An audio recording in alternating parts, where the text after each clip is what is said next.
मेरे साथ पवित्र बाइबल में से खोलिए मत्ती अध्याय 16 को।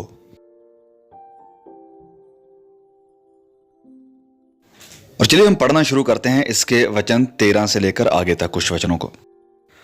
यीशु कैसरिया फिलिप्पी के देश में आकर अपने चेलों से पूछने लगा कि लोग मनुष्य के पुत्र को क्या कहते हैं। और उन्होंने कहा कि कितने तो यूहन्ना बपतिस्मा देने वाला कहते हैं, और कितने एलिया, और कितने यिर्मयाह या भविष्यवक्ताओं में से कोई एक। और उसने उनसे कहा, परंतु तुम मुझे क्या कहते हो? शिमोन पतरस ने उत्तर दिया कि तू जीवते परमेश्वर का पुत्र मसीही है। ओके, अब मैं चाहता हूं कि आप वचन 13 को देखिए। तो यहां पर प्रभु यीशु कैसरिया फिलिप्पी के देश में आकर अपने चेलों से पूछने लगा। तो ये यहां पर बहुत ही महत्वपूर्ण है। ये कोई इत्तेफाक, कोई गलती नहीं थी। ऐसा नहीं कि प्रभु यीशु यहां पर कुछ जवाब को चाहते थे और फिर इसको भूल जाना चाहते थे। तो विचार यहां पर यह है कि प्रभु यीशु अपने चेलों से वापस जाकर बार बार ये पूछ रहे हैं कि लोग उसके बारे में क्या कहते हैं कि मैं कौन हूं। अब ये बहुत ही महत्वपूर्ण है। क्यों? क्योंकि आप चाहे इसका विश्वास करें या ना करें, मैं आपको बताना चाहता हूं कि वचनों के अनुसार सब कुछ आपकी जिंदगी में और आने वाले अनंत काल की जिंदगी में इस बात पर निर्भर करता है कि आप इस सवाल का जवाब कैसे देते हैं कि प्रभु यीशु कौन है। यह मसीहत का एक सबसे बड़ा स्कैंडल है। सब कुछ को आप साइड पे कर दो, लेकिन पर्सनली आपको इस सवाल का जवाब देना होगा कि प्रभु यीशु कौन है। और पवित्र वचन के बारे में आपको यह समझना बहुत ही जरूरी है, जो कि बहुत ही महत्वपूर्ण है। रियलिटी के बारे में जो आपको समझना चाहिए, असल में सच्चाई के बारे में। अब मैं ऐसे क्यों कह रहा हूं? क्योंकि आज के हमारे कल्चर में वही रियलिटी है जो आप समझना चाहते हैं, लेकिन यह सत्य नहीं है। रियलिटी या सच्चाई वही है, या इसकी व्याख्या वही है जो ये असल में है। तो असल सवाल ये नहीं है कि प्रभु यीशु आपके लिए क्या है, यह सवाल नहीं है। और या फिर प्रभु यीशु को आप क्या बनाना चाहते हैं, या फिर अपने कन्वीनियंस के हिसाब से उसे कैसा चाहते हैं। तो सवाल ये नहीं है। सवाल असल में यह है कि यीशु कौन है। मैं कुछ डेकेड्स आपको पीछे लेकर जाना चाहता हूं। जब मैं कॉलेज में था और एक क्रिश्चियन नहीं था, मैं रिलीजियस नहीं था, मैं एक एग्नोस्टिक था, आप नास्तिक कह सकते हैं। मैं बहुत ही गुस्से वाला इंसान था। मैं धार्मिकता की, मजहब की, रीति रिवाजों की कोई भी परवाह नहीं करता था। और तभी उसी वक्त एक स्टूडेंट मेरे पास आया जो कि बात करना चाहता था बाइबल के बारे में, क्रिश्चियनिटी के बारे में। और उसके प्रति मेरा पहला रिस्पॉन्स ये था कि मैं चर्च के बारे में जानता हूं, मैं क्रिश्चियनिटी के बारे में जानता हूं। मेरे कुछ परिवार हैं, फैमिली मेंबर्स हैं जो कि कैथोलिक हैं, बैप्टिस्ट हैं, प्रोटेस्टेंट हैं, ये हैं, वो हैं, सब हैं। मैं आपको कहना चाहता हूं कि मैं चर्च के बारे में कुछ भी जानना नहीं चाहता हूं, चर्च के बारे में कुछ भी नहीं।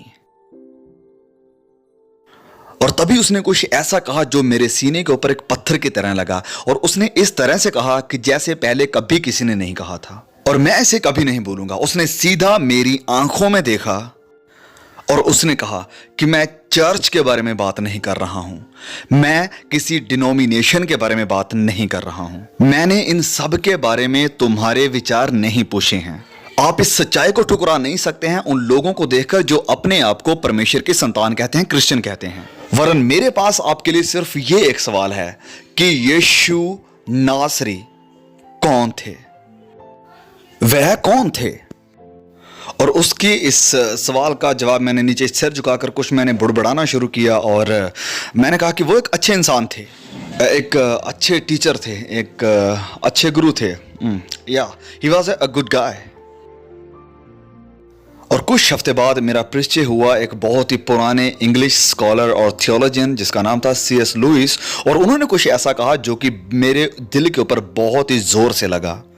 और वो बात ये थी, उसने उसका नाम दिया था ट्राइलेमा, और कई और लोग भी इसे ट्राइलेमा ही कहते हैं।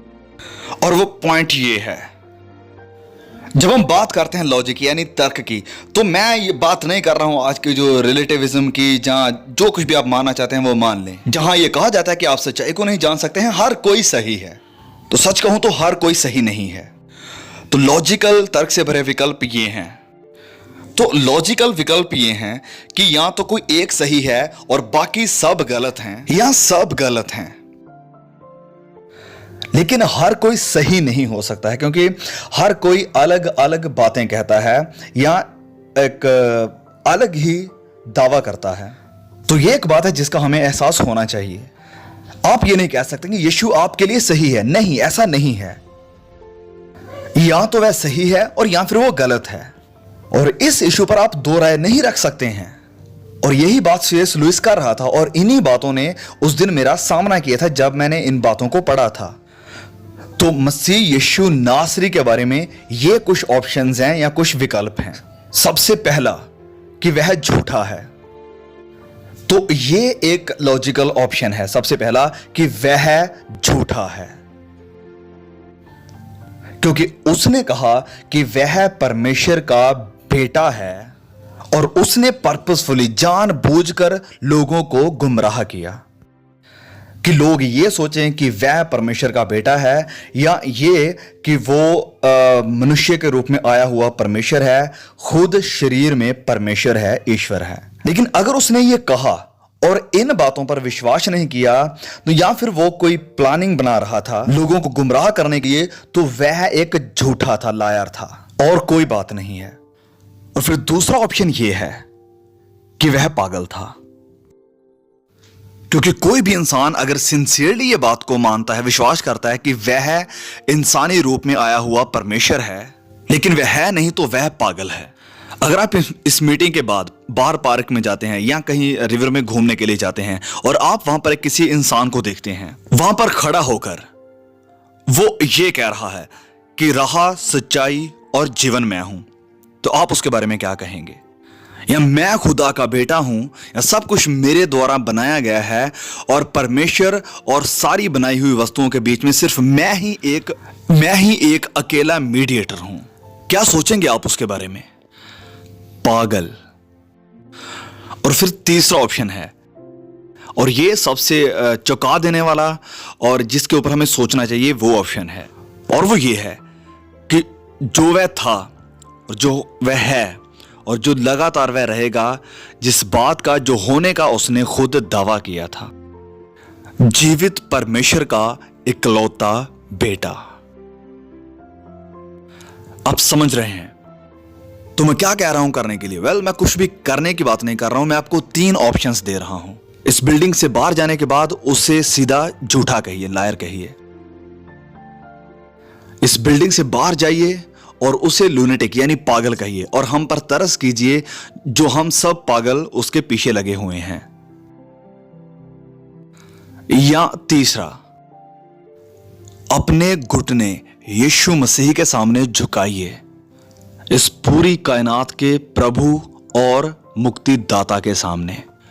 यही 3 विकल्प हैं आपके पास। अब मैं जानता हूं कि आप मेरे साथ बैठकर घंटों तक ये डिबेट कर सकते हैं, ये बहस कर सकते हैं कि नहीं, मेरे पास इन तीनों के अलावा कुछ और भी ऑप्शंस हैं। तो मैं आपसे सिंपली यही कहूंगा कि आपने लॉजिक की, तर्क की स्टडी कहां पर की है। मैं आपसे लड़ूंगा नहीं, बस यही पूछूंगा, क्योंकि इसके अलावा कोई और लॉजिक, कोई तर्क नहीं है। मैं ये नहीं कह रहा हूं कि आपको सिर्फ यीशु पर ही विश्वास करना होगा या ये करना वो करना होगा, लेकिन मैं ये कह रहा हूं कि आपके पास सिर्फ 3 ऑप्शन ही हैं, झूठा या पागल या प्रभु। अब चलिए इसे देखते हैं, झूठा। जब उनका पर्दाफाश हो जाता है तो वह इजीली गिव अप कर देते हैं, छोड़ देते हैं, क्योंकि अगर आप कोई झूठ बोल रहे हैं तो उसके पीछे आपका कोई प्रोपेगेंडा होगा, कोई जरूर मकसद होगा, पैसा, नाम कमाना या ताकत हासिल करना। और जब आपके इस प्रोपेगेंडे का पर्दाफाश हो जाता है और फाइनली आपको क्रूस पर लटकाने के लिए लिया जाता है, तो आप उन्हें कहेंगे कि 1 मिनट रुकिए जरा, प्लीज स्टॉप। मैं ये सारे शब्द वापस लेता हूं, मैं परमेश्वर का बेटा नहीं हूं। चलिए बात करते हैं पागल की। जितने भी स्कॉलर, जितने भी विद्वान अब तक हुए हैं, सब ये कहते हैं कि लिटरेचर में ऐसा कुछ भी नहीं है, सारी लिखतों में कहीं भी ऐसा कुछ नहीं है जो हमें देखने को मिलता है 3 अध्यायों में, जिसे हम पहाड़ी उपदेश कहते हैं। और खासकर जो पहले 5 वचन हैं वो इस तरह से लिखे गए हैं कि जिनकी तुलना किसी और लिटरेचर के साथ नहीं की जा सकती है। जो बयान उन्होंने दिए वो उस समय के स्कॉलर्स और आज के स्कॉलरों को भी परेशान हैरान कर देते हैं, जिन्हें कंपेयर नहीं किया जा सकता है। पागल नहीं कह सकते हैं, लेकिन प्रभु प्रभु प्रभु। तो यहां हमारे इस वचन में कुछ बहुत ही महत्वपूर्ण है। देखिए यहां पर लिखा है कि लोग मेरे बारे में क्या कहते हैं कि मैं कौन हूं। कितने तो यूहन्ना बपतिस्मा देने वाला कहते हैं और कितने एलिया और कितने यिर्मयाह या भविष्यवक्ताओं में से कोई एक कहते हैं। अब ये अपने आप में कुछ बुरे अंदाजे नहीं लगते हैं, लेकिन ये सब बुरी तरह से गलत अंदाजे हैं, क्योंकि ये सारी बातें, ये सारे टाइटल्स जो प्रभु यीशु को दिए जाते हैं, ये सब बातें प्रभु यीशु को पागल कहने से भी ज्यादा खतरनाक हैं, क्योंकि इससे प्रभु यीशु को आम समझा जाता है। इससे प्रभु यीशु को दूसरे लोगों की तरह समझा जाता है, और यहीं पर बहुत बड़ा खतरा है। वो इस भविष्यवक्ता की तरह हैं, वो इस नबी की तरह हैं। हम बहुत सारे नबियों को इस लाइन में खड़े कर सकते हैं और प्रभु यीशु को इन सारे नबियों में एक साथ फिट कर सकते हैं। नहीं, आप ऐसा नहीं कर सकते हैं, क्योंकि वो आपको ये विकल्प, ये ऑप्शन नहीं देते हैं। वही एकमात्र ऐसी शख्सियत है जिसने कहा है कि मैं सिर्फ एक भविष्यवक्ता ही नहीं हूं, मैं खुदा हूं जिसने मनुष्य रूप धारण किया है। मैं पिता परमेश्वर का इकलौता बेटा हूं जिसने ये शरीर को लिया है, यानी कि हम कह सकते हैं कि जिसने मनुष्यों के बीच में डेरा किया है, टैबरनेकल्ड अमंग मैन। क्या आप इस बात को समझ रहे हैं? मसीह यीशु पिता परमेश्वर का बेटा है और इस संसार का उद्धार करता, बचाने वाला है। वह बस एक भविष्यवक्ता ही नहीं है, वह बाकी लोगों की तरह ही नहीं है। वही रास्ता है, वही सच्चाई है और वही जीवन है, और यही सच्चाई उसे लोगों से अलग करती है और कई लोगों को निराश करती है। अब लोग प्रभु यीशु के बारे में क्या कहते हैं, यह मायने नहीं रखता है। मायने ये रखता है कि आप प्रभु यीशु के बारे में क्या कहते हैं। आप पर्सनली, व्यक्तिगत तौर पर प्रभु यीशु के बारे में क्या कहते हैं। चलिए आगे देखते हैं, मेरे साथ देखिए वचन 16 से। प्रभु यीशु यहां पर कहते हैं इस स्टेटमेंट के बाद, जो कि पतरस ने कहा था कि यीशु खुदा का बेटा है और वो मसीहा है। पतरस ने जो कहा वह बिल्कुल सही था, लेकिन पतरस को खुद भी इसकी समझ नहीं थी। उसने कहा कि हां, तू मसीहा है, तू परमेश्वर का बेटा है। क्या आप ये विश्वास करते हैं? वेल, अच्छी बात है, लेकिन इसका मतलब क्या है? क्या ये आपकी तरह का यीशु है, वो यीशु जो आपके द्वारा डिफाइन किया जाता है, या ये वही यीशु है जिसे वह खुद डिफाइन करते हैं? तो देखिए प्रभु यीशु यहां क्या कहते हैं। चलिए हम पढ़ते हैं वचन 21 से। उस समय से यीशु अपने चेलों को बताने लगा कि मुझे अवश्य है कि यरूशलेम को जाऊं और पुरनियों और महायाजकों और शास्त्रियों के हाथ से बहुत दुख उठाऊं और मार डाला जाऊं और तीसरे दिन जी उठूं। तो हम यहां नबी से भी बढ़कर किसी के बारे में बात कर रहे हैं। हम बात कर रहे हैं उद्धारकर्ता की। क्योंकि चलिए मैं आपके साथ कुछ शेयर करता हूं। अगर आप आज ये विश्वास करते हैं, ये मानते हैं कि प्रभु यीशु मसीहा है और परमेश्वर का बेटा है इसी दिन, और आप एक बाइबल को खरीद लेते हैं और आज के दिन से ही आप अपने आप को पूरी तरह से तब्दील कर लेते हैं, बाइबल की हर एक आज्ञा को शुरुआत से लेकर आखिर तक पूरी तरह से मानना शुरू कर देते हैं, आपका हर ख्याल, आपका हर काम पूरी तरह से पाप रहित होता है, न्याय के दिन तक भी, तो भी आप परमेश्वर के सामने दोषी ठहरेंगे। क्यों? मान लीजिए मैं रोड के ऊपर एक गाड़ी चला रहा हूं और एक पुलिस वाला मुझे रोक लेता है और वह मुझे कहता है कि आपकी गाड़ी की गति तय की हुई गति से बहुत ज्यादा है, और मैं कहता हूं प्लीज मेरा चालान मत काटिए। वो कहता है कि क्यों? मैं कहता हूं कि प्लीज मैं आगे से ऐसा कभी नहीं करूंगा। देखिए आप ऑलरेडी अपराधी हैं, आप गिल्टी हैं। मेरी आशा ये नहीं कि मैं किस योग्यता से मसीह के पीछे चलता हूं। मेरी आशा मेरा चर्च में जाना नहीं है, ये कुछ भी मेरी आशा नहीं है। मेरी आशा है प्रभु यीशु गुनहगारों और पापियों के लिए मरा। और यही बात पतरस और बाकियों को समझने की यहां पर जरूरत थी। वह सोचते थे कि प्रभु यीशु मसीहा है, राजा है और हम उसके साथ शासन करने वाले हैं। लेकिन पतरस, प्रॉब्लम यहां पर यह है कि तुम परमेश्वर के बैरी हो, तुमने, यूहन्ना ने, पतरस ने, बाकी जितनों ने भी, हर एक ने परमेश्वर के कानूनों को तोड़ा है। जो भी परमेश्वर ने व्यवस्था दी थी उसकी उल्लंघना की है और इस कारण परमेश्वर के बैरी बन गए हो।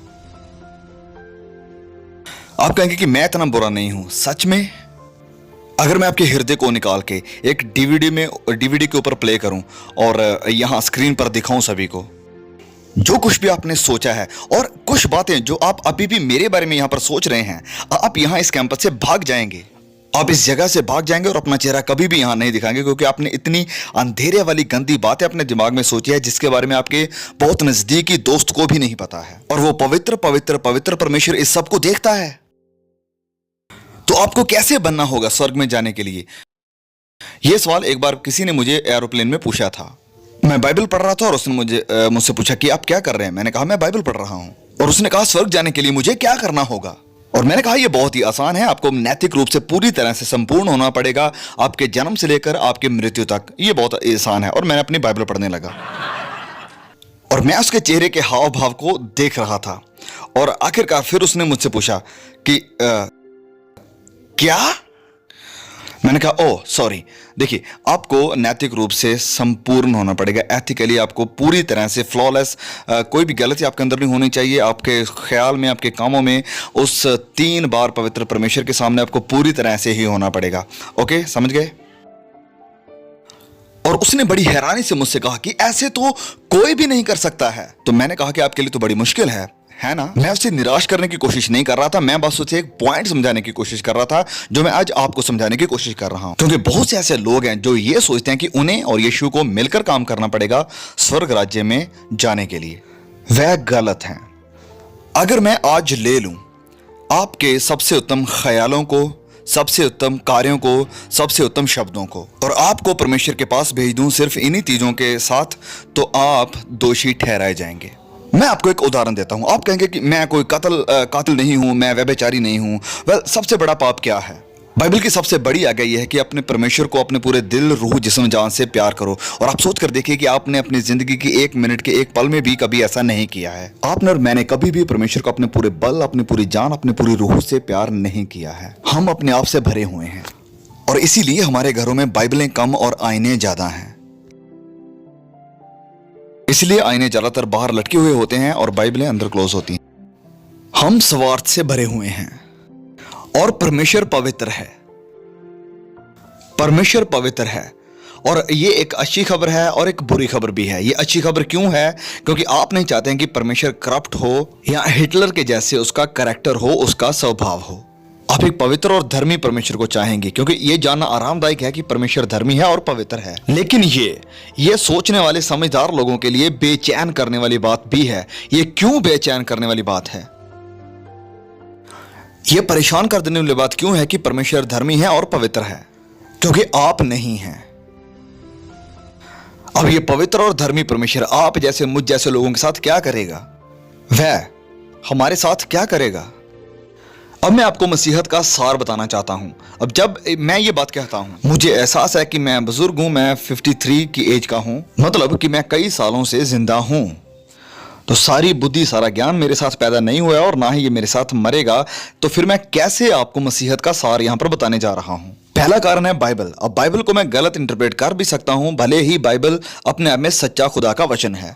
तो दूसरा कारण जिससे मैं आपको मसीहत का सार बता सकता हूं वो है इतिहास। अगर आप 2000 सालों से मसीहत के इतिहास को पढ़ें, जिन्होंने परमेश्वर के वचनों से मोहब्बत की, आप ये जानेंगे। जिन लोगों ने इसका अध्ययन किया और उस पर विश्वास किया है।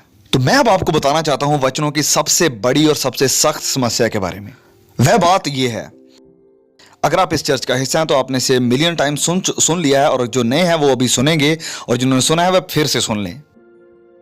बाइबल में एक सबसे बड़ी समस्या यह है, अगर परमेश्वर धर्मी है तो वह आपको माफ नहीं कर सकता है। अगर परमेश्वर धर्मी और पवित्र है तो वह आपको माफ नहीं कर सकता है। आप कहेंगे कि क्या? हां, सच्चाई यही है। यही है पवित्र बाइबल में सबसे बड़ी समस्या। हम इसे निर्गमन की किताब में देख सकते हैं और भजन संहिता में भी, नीति वचन में भी और रोमियो अध्याय 3 में संत पौलुस भी इसके साथ डील कर रहे हैं। और ये प्रॉब्लम ये है कि अगर परमेश्वर धर्मी है, पवित्र है, तो वह हम जैसे पापियों को कैसे माफ कर सकता है और कैसे हमारे पापों की तरफ अपनी पीठ कर सकता है और कैसे हमारे गुनाहों को कवर कर सकता है। उद्यांचल अस्तांचल से जितनी दूर है, कैसे वह हमारे अपराधों को इतनी दूर कर सकता है। हम इसे भजन संहिता में देखते हैं और रोमियो की किताब में भी देखते हैं कि वह हमारे अपराधों को कवर करता है। अब आप उस जज के बारे में क्या सोचेंगे जो लोगों के अपराधों को, लोगों के गुनाहों को कवर करता है? क्या आप उसे धर्मी कहेंगे? नहीं, आप उसे करप्ट जज कहेंगे। क्या वह न्याय को, सच्चाई को बनाकर रखे हुए है? नहीं, वह न्याय का अपमान कर रहा है। तो अब देखिए, यही है सबसे बड़ी समस्या। परमेश्वर धर्मी है। अब क्योंकि परमेश्वर धर्मी है और वह पवित्र है, और गेस व्हाट, वो प्यार करता है और वह नफरत भी करता है। नफरत करता है बुराई से। कुछ लोग कहते हैं कि परमेश्वर प्यार है, वह नफरत नहीं कर सकता है। नहीं, परमेश्वर प्यार है, इसलिए वह नफरत भी करेगा। वह बुराई से नफरत करता है। वह आपके पाप से ऐसे ही मुंह नहीं फेर सकता है। आपके पाप से, मेरे पाप से, हम सबके पाप से मुंह नहीं फेर सकता है। परमेश्वर एक धर्मी और सच्चा न्यायी है। और क्या सारी कायनात का मालिक धार्मिकता को प्रकट नहीं करेगा? तो अब सबसे बड़ा सवाल यह है कि कैसे यह धर्मी और पवित्र परमेश्वर दुष्टों और अपराधियों को क्षमा करेगा? वह यह कैसे करेगा? और इसका जवाब है मसीही यीशु में। और इसी कारण बहुत से लोग क्रूस के बारे में नहीं समझ सकते हैं। परमेश्वर अपनी धार्मिकता में सबको दोषी ठहराता है, आपको, मुझे और जितनों ने भी इतिहास में इस धरती के ऊपर जन्म लिया है, आदम से लेकर अब तक, आपके पापों के कारण। और कोई भी मजहब, कोई भी रूल्स रेगुलेशन, कोई भी चर्च अटेंडेंस आपको इससे नहीं बचा सकती है, बिल्कुल भी नहीं। आप दोषी हैं और स्वर्ग जाने के लिए आपको पूरी तरह से 100% संपूर्ण और पवित्र होना पड़ेगा, और हम में से ऐसा कोई भी नहीं है। और परमेश्वर के पास और कोई रास्ता नहीं है। वह सिंपली आपके पापों को, गुनाहों को छिपा नहीं सकता है, उन्हें कवर नहीं कर सकता है। और इस कारण परमेश्वर अपनी धार्मिकता में आपको दोषी ठहराते हैं, मुझे दोषी ठहराते हैं और सारी कायनात को दोषी ठहराते हैं। और वहीं परमेश्वर अपने प्यार में इंसान बनते हैं और वह वो जीवन गुजारता है जो आप नहीं गुजार सकते थे, जो मैं नहीं गुजार सकता है। और सिर्फ यही नहीं, वह सिर्फ पाप को नजरअंदाज ही नहीं कर रहे हैं, वरन वह एक संपूर्ण पवित्र धर्मी जीवन गुजार रहे हैं। और वह सिर्फ नेगेटिव को ही नहीं छोड़ रहे हैं, वरन वह पॉजिटिव जिंदगी गुजार रहे हैं। और फिर परमेश्वर का यह पवित्र और संपूर्ण बेटा क्रूस के ऊपर जाता है और क्रूस के ऊपर वह कुर्बान होता है। अब यहां पर एक प्रॉब्लम है। जब आप गुड फ्राइडे पर कुछ मैसेज को सुनते हैं तो आप ज्यादातर क्या सुनते हैं? आप सुनते हैं रोमी सिपाही उसके हाथों में कील ठोक रहे हैं, उसे मार रहे हैं या उसके बाला मार रहे हैं। जब आप ये सुनते हैं कि कैसे रोमियो ने प्रभु यीशु को तसीहे दिए और उसे मार डाला, और जब आप इस तरह की प्रीचिंग सुनते हैं तो इस तरह की प्रीचिंग में जो मेन पॉइंट है उसे पूरी तरह से मिस किया जाता है।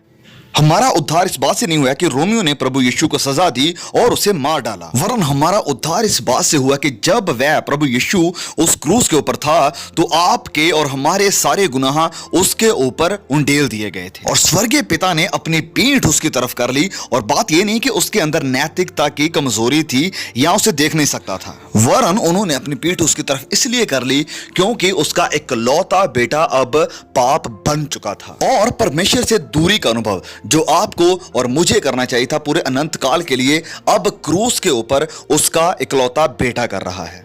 और फिर परमेश्वर के क्रोध की पूरी ताकत, पूरी फोर्स और परमेश्वर की पूरी नफरत, उसका पूरा क्रोध जो आपके और आपके गुनाहों के कारण आपके ऊपर आना चाहिए था, जो मेरे और मेरे गुनाहों के कारण मेरे ऊपर आना चाहिए था, ये अब पिता परमेश्वर को अपने इकलौते बेटे के ऊपर उंडेलना पड़ा। और जैसे यशायाह भविष्यवक्ता ने अपनी भविष्यवाणी में लिखा है कि यहोवा को यानी पिता को ये भाया, यहोवा को ये भाया कि अपने इकलौते मसीहा को कुचले अपने क्रोध और अपने न्याय के नीचे। आप ये जानते हैं, आपने बाइबल में पढ़ा होगा कि पिता ये प्याला मुझसे टल जाए, ये प्याला मुझसे टल जाए, ये प्याला मुझसे टल जाए 3 बार। क्या आप सच में ये मानते या सोचते हैं कि हमारा मसीहा रोमियो की सजा से डर गया था? कई लोग ये सिखाते और मानते हैं कि जब प्रभु यीशु इस कटोरे के बारे में सोच रहा था तो वह सोच रहा था उस आने वाली सजा के बारे में, उस पड़ने वाली मार के बारे में, ये और वो, और इसकी वजह से उसका पसीना लहू बनकर निकल रहा था। क्या सच में ऐसा है? तो फिर ये कैसे हो सकता है कि यूहन्ना, पतरस, पौलुस जैसे और जितने भी मसीह इतिहास में शहीद हुए हैं, इतिहास हमें बताता है कि वे हंसते हंसते और भजन गाते हुए बलिदान हुए थे। वे आनंदित थे कि वे मसीह के कारण मर रहे हैं, कुर्बान हो रहे हैं। तो ये कैसे हो सकता है कि ये लोग अपने मसीहा से ज्यादा बोल्ड और ज्यादा उत्साहित थे? प्रभु यीशु का पसीना लहू बांधकर इसलिए नहीं बह रहा था कि वह रोमी सजा से डर रहा था या रोमी क्रूस से डर रहा था, वरन ये इसलिए था कि वह हमेशा से पवित्रता के साथ पिता परमेश्वर के साथ रहा है। वह हमेशा महिमा के साथ भरा, महिमा के साथ घिरा हुआ था, और वचनों में बताता है कि जिससे पिता बहुत प्रसन्न था। और उस दिन पिता ने अपने आप को उससे दूर करने से मुंह फिर ले, जो कि उससे हमसे करना चाहिए था। और फिर यहोवा ने अपने इकलौते बेटे को कुचला, और उस प्याले में यह था परमेश्वर के क्रोध की मदिरा, हमारे सारे किए हुए गुनाहों, गलतियों और अपराधों के कारण, जिसे यीशु ने पी लिया। और जब उसने चिल्लाते हुए कहा कि पूरा हुआ, तो उस प्याले में एक बूंद भी ना बची। उसने सारा पी लिया, सारी कीमत अदा कर दी गई, और उसने अपनी जान दे दी। और तीसरे दिन वह मुर्दों में से जी उठा, अपनी ताकत से, पवित्र आत्मा की ताकत से और स्वर्गीय पिता की ताकत से वह जी उठा। और रोमियो की किताब हमें बताती है कि यह परमेश्वर का चिन्ह था। ये इस बात का सबूत था कि जो मौत वह क्रूस के ऊपर मरा है, ये आपके गुनाहों, आपके पापों के कारण जो भुगतान था, उसके लिए ये काफी थी। तो ये विश्वास करने का मतलब क्या है कि यीशु मसीहा है या परमेश्वर का बेटा है? ये सिर्फ यही नहीं कि उसकी शिक्षा मुझे पसंद है इसलिए मैं उसे मानता हूं, वरन बात यह है, मेरे पास कुछ नहीं है, मेरे पास धार्मिकता नहीं है, मेरे पास कोई उम्मीद नहीं है सिवाय इसके जो पिता परमेश्वर ने मेरे लिए क्रूस के ऊपर प्रभु यीशु के द्वारा किया है। और प्रभु यीशु का मुर्दों में से जी उठना, यही मेरी एक आखिर उम्मीद है।